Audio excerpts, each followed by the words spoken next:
I don't know what they've done to get there. Alors ce mois-ci, je vous propose d'aborder la course à pied en été. Premièrement, tenir compte bien entendu de la chaleur. Très important, parce qu'il ne faut pas courir à n'importe quel moment de la journée et n'importe où.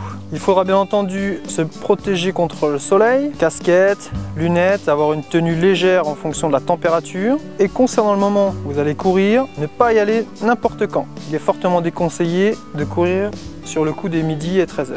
Donc le mieux sera d'aller courir soit très tôt le matin, pourquoi pas à jeun, c'est-à-dire de partir en footing sans avoir déjeuné, donc attention à ne pas dépasser 40 minutes.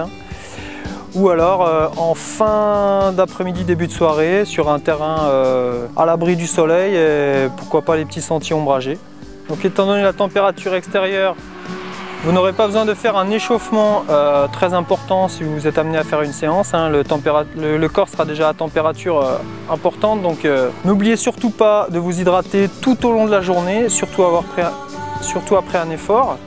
Donc bon, si vous avez l'occasion de prendre un bidon d'eau, c'est possible, mais surtout au retour, bien vous hydrater pendant toute la journée, surtout si vous êtes au soleil. Donc la période de l'été est souvent propice aux soirées arrosées, aux barbecues, aux apéros.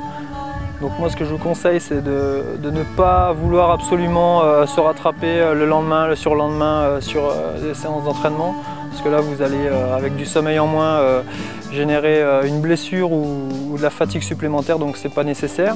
Par contre profitez-en plutôt pour varier et changer de discipline, donc aller faire un tour en vélo, aller nager, et un petit peu de randonnée.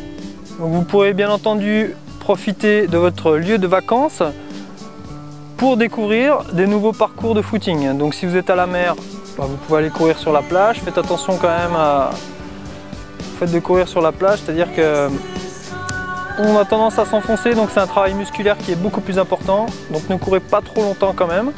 Si vous êtes à la montagne, partez à l'aventure, allez découvrir un col, faites un petit peu d'altitude, un petit peu de dénivelé, on respire le grand air. Et puis pourquoi pas trouver des partenaires d'entraînement grâce à la géolocalisation de Toubisport.